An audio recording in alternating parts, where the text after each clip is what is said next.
Capítulo 6, eu leio de 1 a 11. Peço que vocês coloquem em pé, por favor, em reverência ao texto sagrado.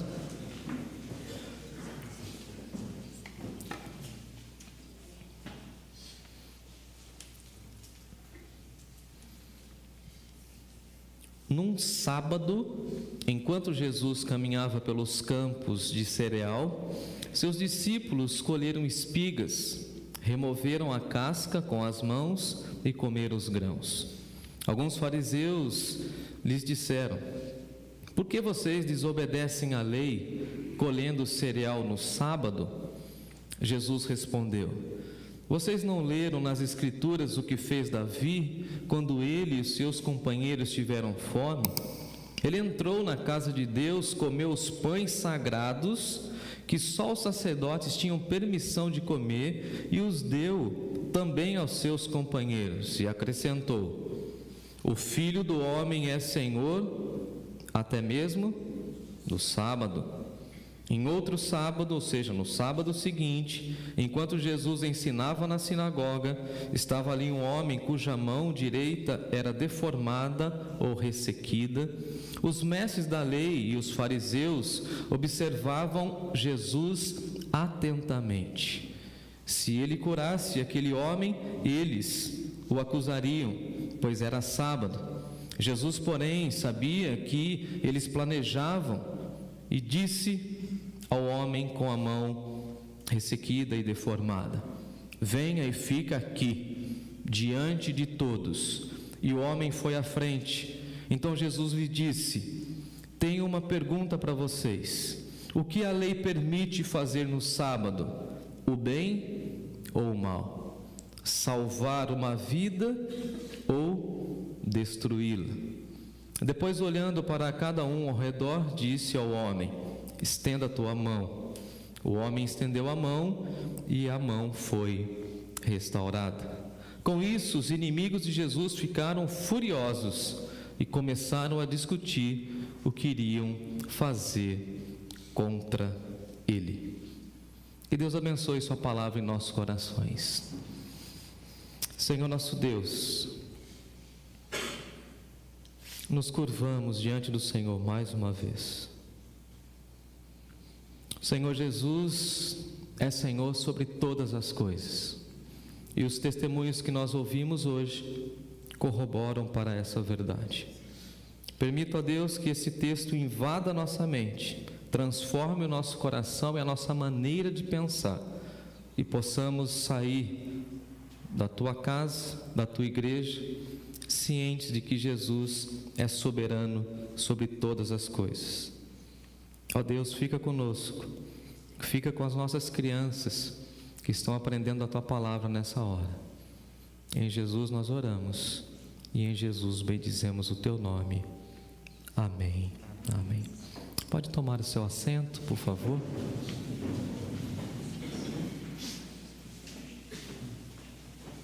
Quero saudar os irmãos que nos acompanham também pelo nosso canal do YouTube. Estou vendo aqui muita gente querida nos acompanhando, gente de perto e de longe.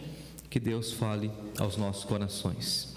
Os evangelhos sinóticos narram várias vezes ou vários episódios de Jesus conversando e lidando com o tema do sábado. Jesus curando no sábado, Jesus fazendo milagres no sábado, Jesus ensinando no sábado, e tudo isso foi gerando uma certa indignação, uma certa preocupação dos líderes religiosos com a presença de Jesus, porque a ala mais conservadora do judaísmo achava que isso era um absurdo, isso não podia acontecer. Dentro da concepção mais legalista do judaísmo, eles achavam que o sábado deveria ter uma outra finalidade.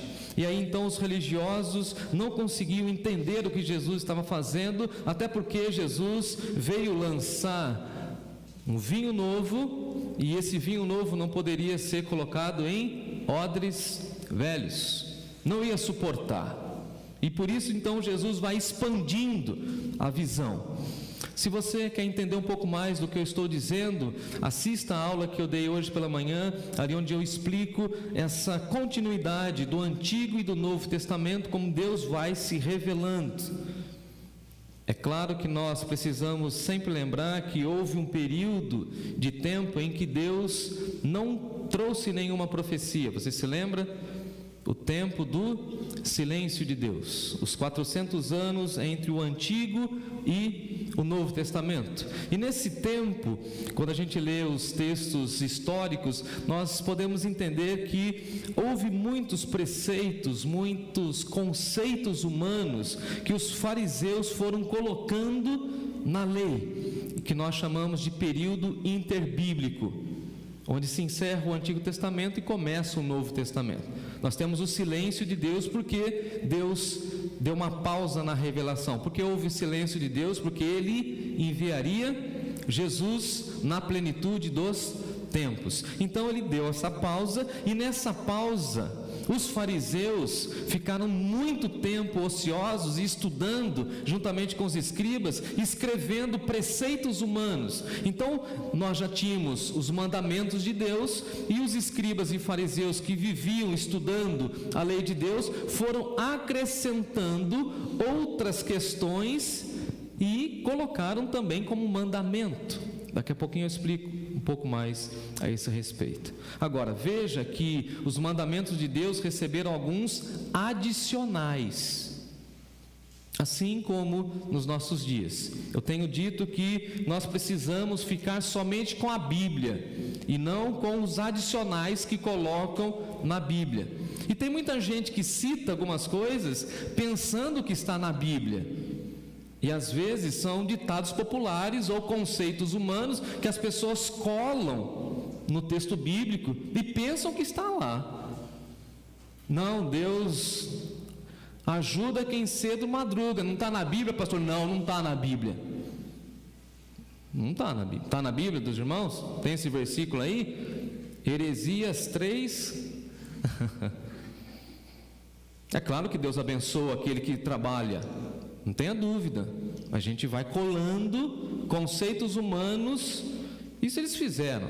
E aí Jesus chega em dados momentos e fala o seguinte: não, vocês acrescentaram coisas. E essas coisas acrescentadas não podem ser exigidas das pessoas.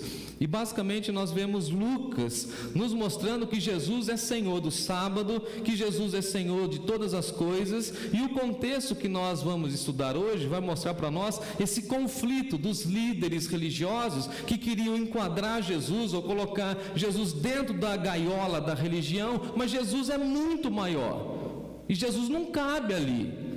E por isso ele não aceita os dogmas religiosos humanos, porque ele é filho de Deus, ele está acima de todas as coisas. Agora, a afirmação categórica de Jesus, aí no versículo 5, você pode ler comigo, diz o texto sagrado que Jesus disse, o Filho do Homem, e essa expressão Filho do Homem no Antigo Testamento apontava para o Messias de Deus. O Filho do Homem é Senhor do sábado. Em Marcos, Jesus disse assim: o sábado foi estabelecido por causa do homem, e não o homem por conta do sábado. Parece aquela brincadeira, né? Quem nasceu primeiro, o ovo ou a galinha? Quem foi feito primeiro? O conceito do sábado ou o homem?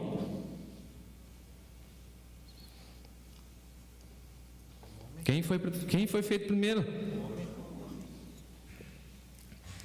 Estão entendendo o que Jesus está falando? Deus fez o homem e depois criou o mandamento do sábado. E vocês estão invertendo as coisas. Estão dizendo que o mandamento é mais importante do que o ser humano. Não, o ser humano é mais importante que o mandamento. E o ser humano que entende o mandamento de Deus é feliz. Vocês, fariseus, vocês estão invertendo as coisas. Vocês estão distorcendo as coisas. E na argumentação de Jesus, o homem, a criação de Deus, é muito mais importante do que uma regra estabelecida. Agora, veja que o mandamento mais longo dos 10 mandamentos é o mandamento sobre o sábado.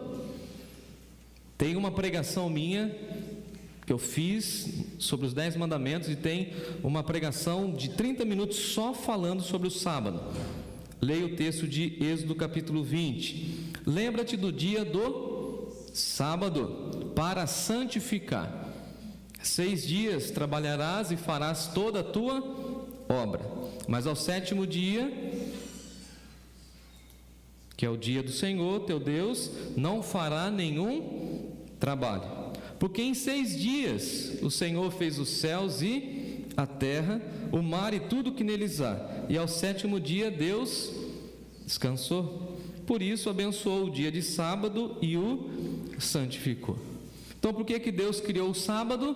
Para que nós buscássemos a santificação, para que nós descansássemos das nossas fadigas e trabalho, para concentrarmos a nossa energia nas coisas de Deus. Agora veja que o dia do descanso, ou dia da santificação, se tornou uma das tarefas mais desgastantes, ou um dos fardos mais pesados, por conta das exigências que os fariseus colocaram em volta desse tema do sábado. Haja vista que Jesus vai gastar no capítulo 23 do Evangelho de Mateus um capítulo inteiro para falar sobre essa hipocrisia, e o sábado então se tornou opressor, ao invés de ser um dia de descanso e de santificação, se tornou um fardo extremamente insuportável. Deus, em Isaías, por exemplo, capítulo 58, vai dizer que o dia do sábado deveria ser um dia deleitoso e santo, um dia especial. Eu até procurei uma outra versão que diz o seguinte: o sábado deveria ser um dia de delícia na presença de Deus em família. Então, por que houve essa deturpação do sábado? Lembrando que nós cristãos, ao invés de guardarmos o sábado, guardamos o domingo, porque foi no domingo que o Senhor Jesus Cristo ressuscitou. Agora, nós precisamos de uma pausa, nós precisamos dar uma freada. Quem aqui, como eu, já trabalhou, por exemplo, sem fazer pausa, tipo, de domingo a domingo, sem parar? Quem aqui já fez isso? Parece que a vida não perde o sentido. Quando eu trabalhava na fábrica, na época de carnaval e escola, eu trabalhava numa estamparia, a gente tinha tanta demanda que a gente não podia nem folgar no domingo, nem sábado, a gente virava. Eu me lembro que aqueles 2 meses que eu trabalhava, era uma loucura, porque a gente não parava. Até um dia que eu falei assim: mas nós não somos máquina. A máquina trabalha e depois ela quebra, troca-se a peça. Nós precisamos de pausa, nós precisamos de descanso. O nosso Deus nos fez também para o descanso, para você parar no domingo, comer com a sua família, porque na semana às vezes é tão corrido, cada um com seus horários, mas na expressão do sábado, do descanso, no domingo, tem a macarronada, não tem? Tem o frango assado. Como diz a minha nutricionista, que ela me perdoe, tem o dia do lixo, que você come um pouquinho de doce a mais. Alguém chega com a sobremesa, aí você fala assim: não, só isso? Pode pôr um pouquinho a mais. Eu passei a semana inteira me privando do doce, hoje eu quero comer à vontade. Depois do almoço, por exemplo, na semana, você consegue dar uma relaxadinha e descansar, dormir um pouquinho? Alguns poucos privilegiados. E no domingo? No domingo é para a gente pausar. Eu já fui extremo, na minha casa, por exemplo, eu não deixava nem usar a máquina de lavar roupa. Não, hoje não, deixa desligado esse trem aí, porque eu não quero ouvir barulho de máquina. Tem a semana inteira para lavar roupa, ela aparece, é incrível. Eu tinha mania, por exemplo, de lavar o carro no domingo. Passava lá o domingo lavando o carro quando era bem jovem. Depois, sabe o que eu pensei? Falei: domingo é dia do Senhor, e eu vou ficar aqui lavando carro? Eu vou cuidar, que nem o Pedro, das minhas gaiolas. Vou ouvir a criação de Deus, vou descansar minha mente. No sábado ou no outro dia eu faço esse serviço. E por que Deus estabeleceu isso? Para a sua santificação, para o seu bem, para você parar, descansar, colocar sua mente em paz. A minha sogra diria assim: higiene mental. Para. E qual que é o nosso descanso, povo de Deus? O nosso descanso é louvar a Deus. Como que a gente descansa? Levantando um domingo pela manhã e vindo se encontrar com o povo de Deus, para cantar, para louvar. Aí você fala assim: olha, minha semana foi cansada, mas depois do culto eu me sinto renovado, abençoado. É assim ou não é? Agora, fica 3 meses sem vir na igreja por conta do trabalho. Você vai entrar numa rotina que você vai falar assim: parece que minha vida perdeu o sentido. Agora, veja que eles colocaram tantas regras no sábado, que o sábado perdeu o seu sentido. Vamos mergulhar no texto. Versículo 1: num sábado Jesus caminhava pelos campos de cereal, provavelmente aqui uma plantação de milho. Seus discípulos colheram espigas, removeram a casca com as mãos e comeram os grãos. Estavam com fome, mas era um dia de sábado. E aí, fazendo a minha lição de casa, eu entendi e achei um texto de Deuteronômio. É interessante isso, que em Deuteronômio diz que os viajantes com fome podem entrar numa propriedade e comer. Então o problema dos fariseus não é que eles comeram. Estava com fome, tem que comer. Não é porque eles comeram, é porque eles comeram e trabalharam no sábado. E então, fazendo a lição de casa, eu fui entender que os fariseus, de uma maneira bem extrema, eles entendiam, por exemplo, que o fato de debulhar a espiga do milho no sábado era trabalho. Fiquei chocado. Quem aqui já viu espiga de milho? Como que tem que fazer para debulhar? Pega a casca, descasca, lembra? Pega assim, dá uma torcidinha. É assim mesmo? É assim, inglês? Faz um curau para mim daquele jeitinho lá, uma canelinha assim. E aí tem que arrancar os pelinhos, né? Como que faz para arrancar os pelinhos? E joga para trás. Então esse ato de jogar para trás, segundo os fariseus, era trabalho. Então eles ficaram escandalizados, não porque eles comeram, mas porque eles estavam trabalhando. E eu mandei uma mensagem para um amigo meu que foi para Israel. Falei assim: como que funciona isso lá em Israel? Ele falou o seguinte: lá em Israel, nos hotéis, no dia de sábado, a pessoa programa o elevador, para o elevador parar em todos os apartamentos, porque eles entendem que levantar o dedo e apertar o número 8, por exemplo, é trabalho. Deus disse isso? Deus não disse isso, mas eles incorporaram aquilo que eles acharam naquilo que Deus disse, e virou uma regra. Agora, veja que a discussão, aí no versículo 2, é o seguinte: isso é lícito? Vocês estão desobedecendo a lei. Não, a lei não, a lei que vocês criaram. Não foi a lei de Deus, porque a lei de Deus em Deuteronômio diz que quem tem fome pode entrar numa plantação, pegar espiga e comer. Mas eles estão falando assim: isso não é lícito. E aí, fazendo a lição de casa, lícito tem a ver de acordo com a lei. O que é de acordo com a lei? Aquilo que é justo ou permitido. Veja que eles estão tentando enquadrar dentro da listinha daquilo que eu tanto falo aqui para vocês. Pode ou não pode. E aí eu entendi que os fariseus tinham mais de 100 regras, é isso mesmo, pasmem, 100 regras do que pode e não pode fazer no dia do sábado. Veja se isso não é escravizador. Imagina você com uma listinha de 100 coisas na mão, aí você fala assim: sábado eu quero fazer. Aí você imagina o que você quer fazer, que é um domingo nosso, né? Quero fazer tal coisa. Aí você tem que pegar a listinha e falar assim: será que pode ou não pode? A regra 73, não pode. Tem que deixar para outro dia. Por quê? Não, porque os fiscais da lei, os policiais religiosos, estão de olho em mim. Eles estavam de olho em Jesus. Eles queriam pegar Jesus. E estão falando se é lícito ou não é lícito. Agora, tem muita coisa que é lícita, mas que não convém. Lembra de Paulo? Todas as coisas me são lícitas, são permitidas, mas não convém. Se você sair daqui do culto, parar numa adega, pedir um copão, já viram o tal do copão? Tem de tudo quanto é cor, já viram? Eu nem sei o que vai lá. Outro dia me mandaram uma foto. Outro dia passou um menino aqui eu chamei de verde fluorescente, verde flúor, né? Era uma cor assim, eu fiquei imaginando o rim do sujeito. Está tingido com aquele negócio. É lícito. É lícito.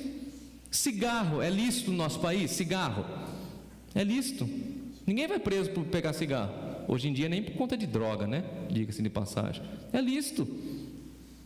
Convém? Eles estão com esse discurso para Jesus. Agora, veja que incrível, que a acusação é contra os discípulos, mas Jesus sai em defesa dos seus. Louvado seja o Senhor por isso. Jesus aqui advoga a favor dos discípulos. E aí eu me lembro que João diz o seguinte: filhinhos, essas coisas eu escrevi para vocês, para que vocês não pequem, mas se vocês pecarem, vocês precisam lembrar que vocês têm um advogado junto ao Pai, que é Jesus Cristo, o justo. Então eles estão acusando os discípulos, e Jesus sai em defesa. Versículo 3, olha o que Jesus diz: vocês não leram nas Escrituras? Sabe o que Jesus está fazendo aqui? Com muito zelo e carinho, dando como que eu posso dizer, um enfrentão.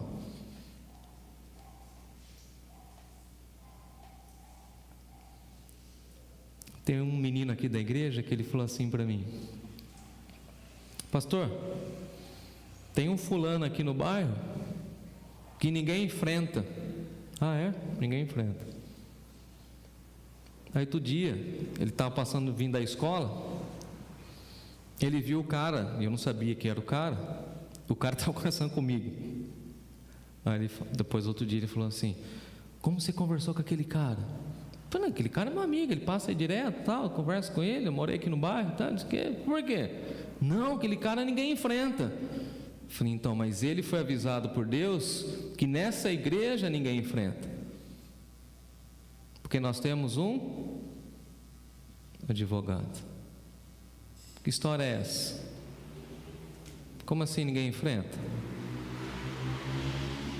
Loucos são aqueles que enfrentam os filhos de Deus. E aí o advogado está lá para defender, para fazer argumentação. E qual que é a argumentação de Jesus? Vocês não leram, não? Agora, gente, o que Jesus está falando é o seguinte: vocês que estão estudiosos, vocês não tiveram o capricho de ler, porque tem gente que lê aquilo que gosta, tem gente que lê somente aquilo que quer reforçar a sua crença. Nós precisamos entender que Jesus está falando o seguinte para ele: vocês que são estudiosos, vocês não leram? Isso é um ataque aos fariseus. Como assim? Eles passavam o dia inteiro lendo, estudando. Ou seja, mas vocês não leram, porque eles liam somente para burlar. E aí Jesus cita um caso. Vocês não viram aí nas Escrituras que Davi, quando estava com fome, entrou no templo, pegou os pães dedicados aos sacerdotes, comeu e deu aos seus companheiros para sanar a fome? O que se faz no dia de sábado? Morre de fome ou come? O que se faz no dia de sábado? Faz o bem ou faz o mal? Age com misericórdia ou a gente vai somente cumprir uma determinação vinda dos homens? Veja que Jesus está provocando eles e falando o seguinte: olha, vocês não entenderam nem o que aconteceu com Davi, e eu estou aqui acima de Davi. Sabe o que Jesus estava falando para eles? Antes de Davi nascer, eu já era Deus com meu Pai. Quem vocês pensam que são para tentar falar alguma coisa comigo?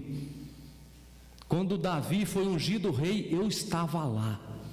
Eu e meu pai mandamos o profeta ir lá ungir ele. Eu sou acima de todas as coisas.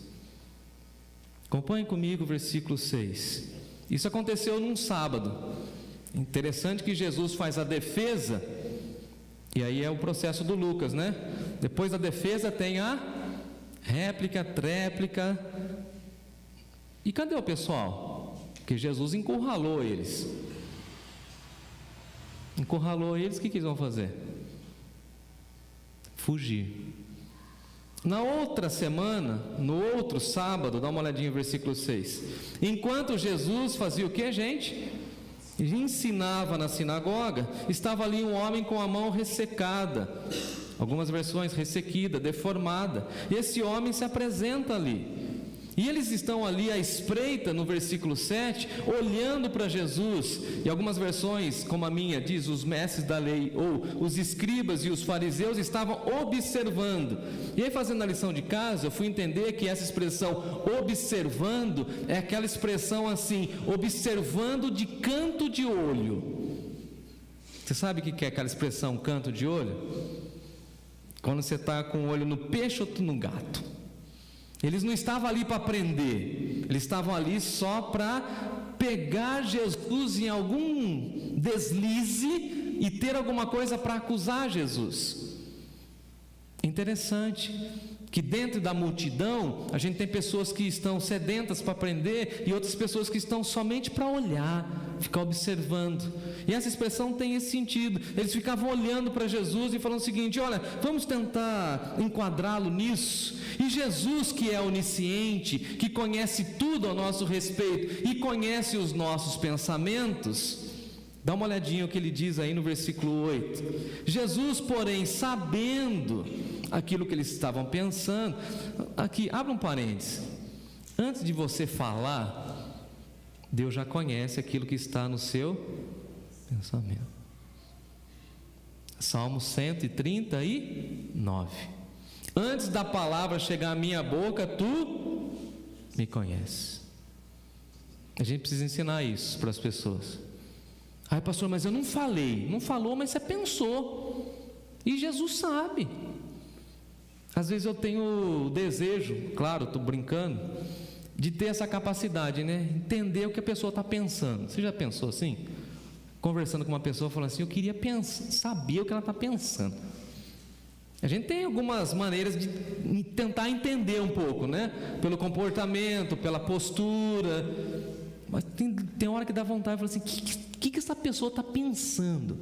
E Jesus tinha essa capacidade, e essa capacidade a gente não vai ter, sabe por quê? Porque nós não somos Deus, somente Deus pode fazer isso, e Deus é onisciente, Ele está aí na sua mente, Ele sabe o que você está pensando nesse exato momento, e Ele sabe que eles estavam planejando matar Jesus, e como eles queriam matar Jesus, Jesus está falando o seguinte: eu sei o que está no seu pensamento, e aí Ele chama o homem e fala assim: vem aqui, fica em pé, fica no meio. E aí Jesus, no versículo 9, olha para eles e fala o seguinte: olha, eu tenho algumas perguntinhas para vocês. É tão interessante porque algumas perguntas de Jesus são desconcertantes. Ah, vocês querem me pegar, mas eu tenho umas perguntas. Dá uma olhadinha no versículo 9. O que a lei permite fazer no sábado? Já que vocês são bons de regra, o que a lei então permite fazer no sábado? O que pode se fazer no sábado? De acordo com aquilo que vocês estão pensando, o que é lícito e não é lícito? Deixa eu encurralar um pouquinho mais vocês, já que vocês são tão zelosos. O que é bom fazer no sábado? O bem ou o mal? Na sinagoga de vocês mandam embora o homem enfermo. Agora eu, Jesus, vim aqui para mostrar que eu estou acima de todas as coisas e eu vou curar esse homem no sábado, porque não é nenhum sacrilégio, porque eu, Jesus, estava com meu Pai criando todas as coisas, inclusive criando essa vida, e essa vida enferma, com a mão ressequida, sem possibilidade de trabalhar, precisa ser restaurada. Detalhes: a mão que ele tinha enfermidade, qual mão que era? Está aí no texto. Qual mão que era? Com qual mão a gente trabalha? Direita. Tem as pessoas que são canhotas, beleza, mas 90% das pessoas trabalham com a mão direita. Esse homem não podia trabalhar. Segundo a medicina da época, ele não tinha solução. Um homem sem trabalho, sem condições de ter acesso à medicina na época, estava fadado ao fracasso. E Jesus dialoga com o homem em fracasso e pergunta para os seus opositores: o que a gente deve fazer para esse homem? deixar ele no mal ou curar ele no sábado, acolher ele no sábado. Quer ver? Quando a gente vai cumprimentar uma pessoa, a gente cumprimenta com a mão esquerda, né? Claro que não, a gente cumprimenta com qual mão? Esse homem nem recebido na sinagoga ele era. Por que Jesus pediu para esse homem se colocar em pé? Porque todos na sinagoga ficam sentados. E aí Jesus fala assim: fique em pé para todo mundo ver. Fique em pé. O que eu posso fazer no sábado? O bem ou o mal? Salvar uma vida ou destruir uma vida? Em outro contexto, Jesus vai falar o seguinte: se você tem uma ovelha e essa ovelha precisa de água, de cuidado, no sábado, o que você faz? Você cuida dela ou você deixa ela morrer? Se você tem um cachorrinho, um passarinho, um petzinho, o que tem lá na sua casa, William? Tem cachorro e tem, como chama aquele bichinho lá? Porquinho da Índia. Dá um piripaque lá no porquinho da Índia sua lá e começa a passar mal. O que você faz? Você fala: não, hoje é domingo. Ah, porquinho da Índia, coitado de você. Você é tão bonitinho. Amanhã, segunda-feira, eu te levo, pô. O que você faz com o bichinho? Você pega ele e sai correndo para o veterinário. Fala: depois eu pago, depois resolvo. Ajuda aqui o meu cachorrinho, meu bichinho. Quanto mais com um ser humano. É isso que Jesus está falando. Qual que é a nossa prioridade na vida? Por exemplo, um dia, situação hipotética, nós estamos aqui para começar o culto, 10 para as 9 da manhã. Cai uma pessoa ali na calçada, ali, um bêbado. Ele veio lá de baixo, cambaleando, trêbado, né? Pau. Ele cai ali, ó. Cai em cima do sapato do Bruno. O Bruno: e agora? E ele começa a gritar, falar alto. Aí chega o nosso amigo aqui da rua e fala assim: bom dia, Jesus te abençoe. Lembra dele? E aí vem aquele carnaval. Aí vem os vizinhos, chama o resgate.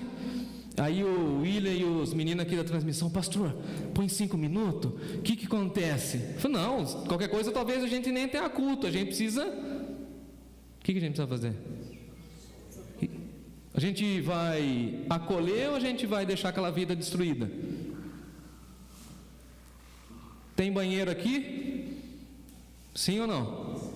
O que a gente tem que fazer, Rafael? Pegar uns 4 homens fortes, juntar o sujeito do jeito que ele tiver. Depois você toma banho e se lava, vai no lava rápido, pega a lavadora de pressão. Tá risada, Carlinhos? Leva o sujeito aí no banheiro, dá um trato nele, dá um banho gelado para ele dar uma... Pega aquele café amargo, joga na goela dele. E nesse intervalo, aí a gente já começou o culto.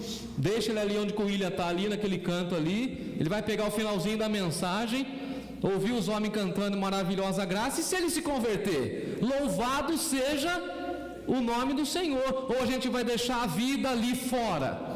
Os judeus e fariseus faziam isso. Não. Volta quando você tiver são. Quando você tiver a vida arrumada, acertada. É assim que Deus faz? No dia do domingo, o que é bom fazer? Obras de misericórdia, de graça e de perdão? Ou cumprir o nosso rito? E se naquele domingo a gente não puder fazer culto, qual seria o nosso culto?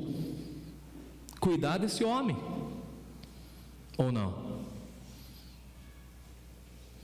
Está vendo que seguir a Jesus e ouvir a voz de Jesus vai mexendo com as nossas estruturas?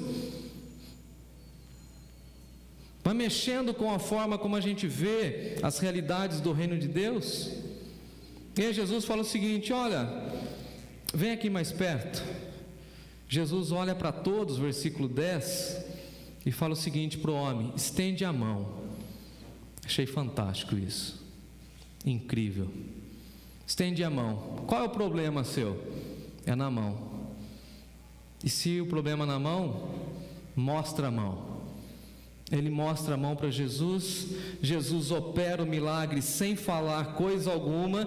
Diz aí o texto que a mão dele foi restaurada, e quem está escrevendo para nós é um médico chamado Lucas, e essa expressão no grego significa que a mão dele foi extremamente recuperada, como a medicina não poderia fazer. Obra milagrosa da mão de Jesus.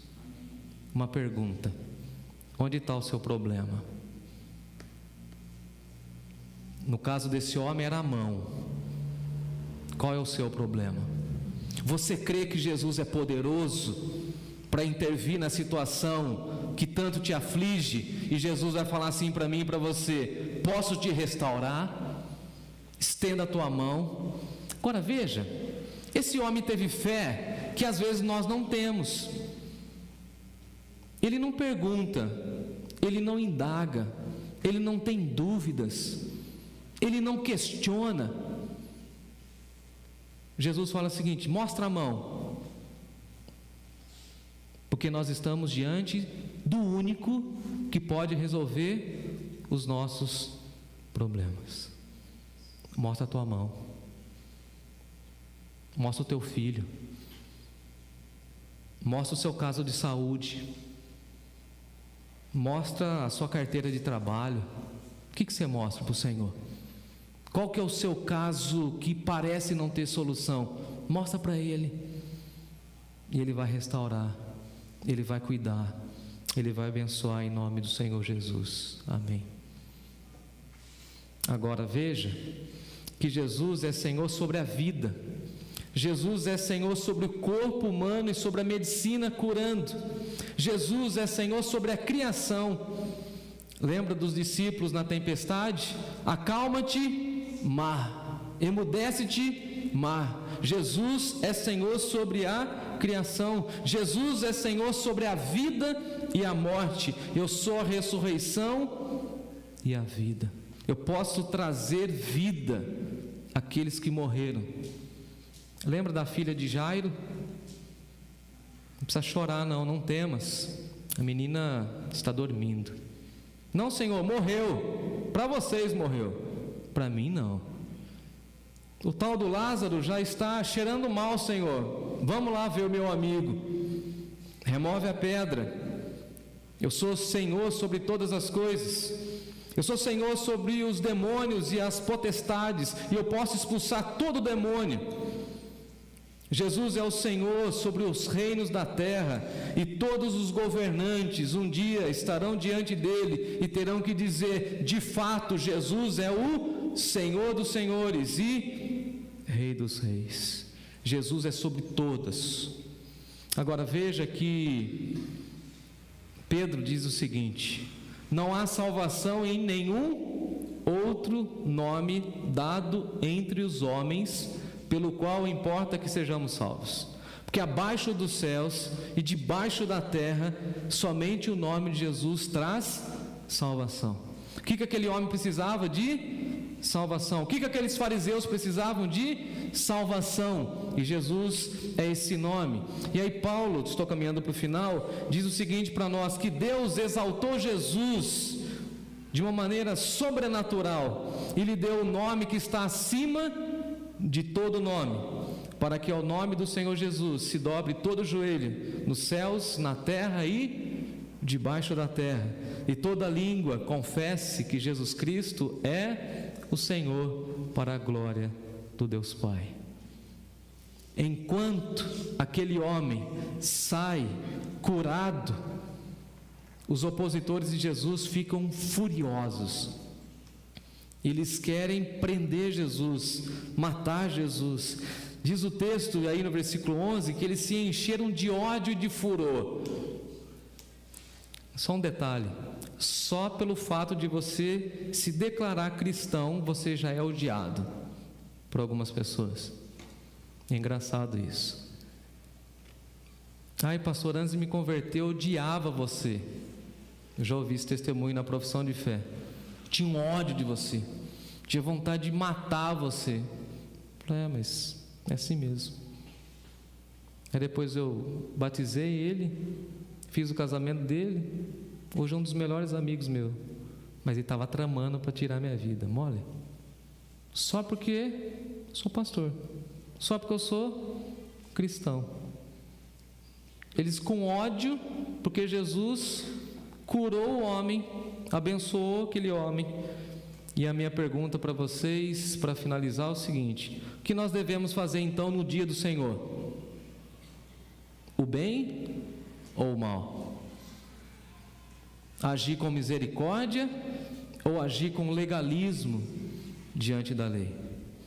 Se alguém passar mal na sua casa no dia do domingo, por misericórdia, cuide dessa pessoa, leve ela no médico. Ai, mas como que as pessoas da igreja vão ficar pensando sobre mim? Eu vou faltar no culto. Falta no culto e cuide da sua família. No outro domingo você vem. Porque a gente tem essa regrinha, que a gente pensa que a igreja é um clube religioso, que a gente precisa bater cartão. É isso? É legalismo. Nós não somos legalistas, somos cristãos. Agora eu quero encerrar com um texto lá de Colossenses. Você pode abrir comigo?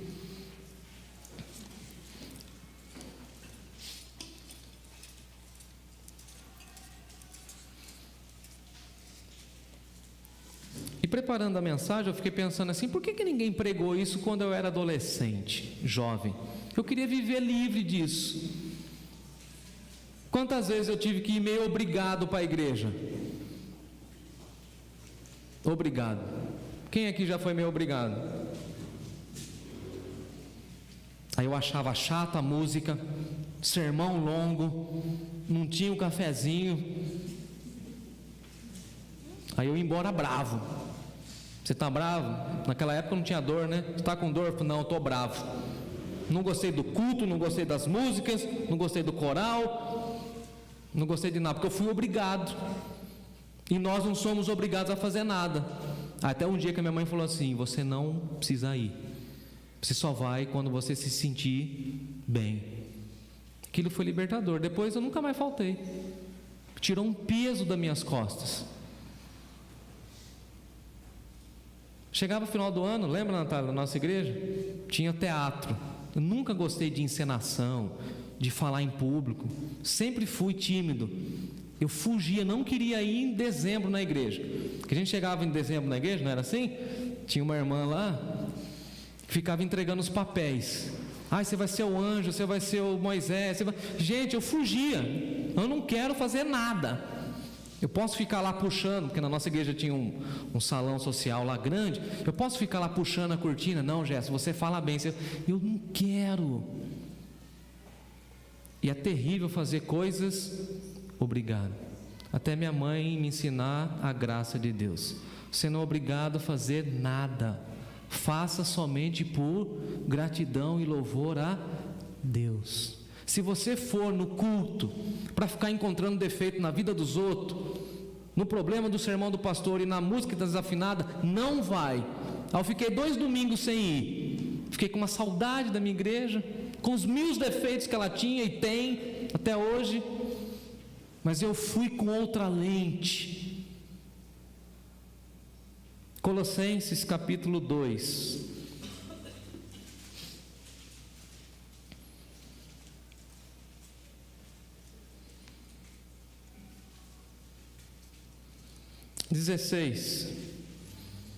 Portanto, não deixe que ninguém os condene. Lembra que eu falei hoje na escola bíblica dominical? Pelo que vocês comem ou bebem, ou por não celebrarem certos dias santos, as cerimônias da lua nova. Falando em lua nova, você viu a lua hoje? Tá linda demais, hein? Lua nova ou os... Nós somos livres dessa prisão de guardar o sábado nesse sentido. É quando você encontrar as pessoas que gostam, e eu tenho familiares que gostam. Tem uma tia que falou assim para mim: o único problema seu é que você não está na nossa denominação, porque a gente guarda o sábado. Eu falei: tia, eu nunca falei nada com a senhora, mas não dá. Se você quer seguir essa doutrina que guarda o sábado, fica à vontade. Eu sou cristão. Cristão não guarda o sábado. Deus não vai me condenar. Eu estou em Jesus. Volte uma página, capítulo 1 de Colossenses. Eu quero mostrar que Cristo é supremo sobre todas as coisas. E a minha intenção é que esse sermão seja libertador para nós. Em que sentido? Dá uma olhada. Versículo 15. O Filho de Deus é a imagem do Deus invisível. E é supremo sobre toda a criação. Vocês estão comigo? Pois por meio dele todas as coisas foram criadas, tanto nos céus como na terra. Todas as coisas que nós podemos ver e as que não podemos ver, como tronos, reinos, governantes e autoridades do mundo invisível, ou seja, tudo está debaixo da autoridade de Jesus. Dá uma olhadinha aí. Jesus é superior aos nossos governantes do mundo inteiro. Estão entendendo isso? A gente treme quando a gente vê alguém. A gente deveria tremer diante do nome de Jesus. O texto prossegue, verso 17. Ele, Jesus, existia antes de todas as coisas, e Ele mantém tudo em harmonia. Ele é a cabeça do corpo, que é a igreja. Ele é soberano sobre a igreja. Ele é o princípio supremo sobre aqueles que ressuscitaram dentre os mortos. Ele é o primeiro em tudo. Nessa semana, celebra o Senhor dizendo: eu sirvo a Jesus, e Jesus está acima de todas as coisas. Por isso eu não temo depressão, por isso eu não temo desemprego, por isso eu não temo crise política, por isso eu não temo nisso, não tenho esse temor, porque o meu Senhor é soberano sobre todas as coisas.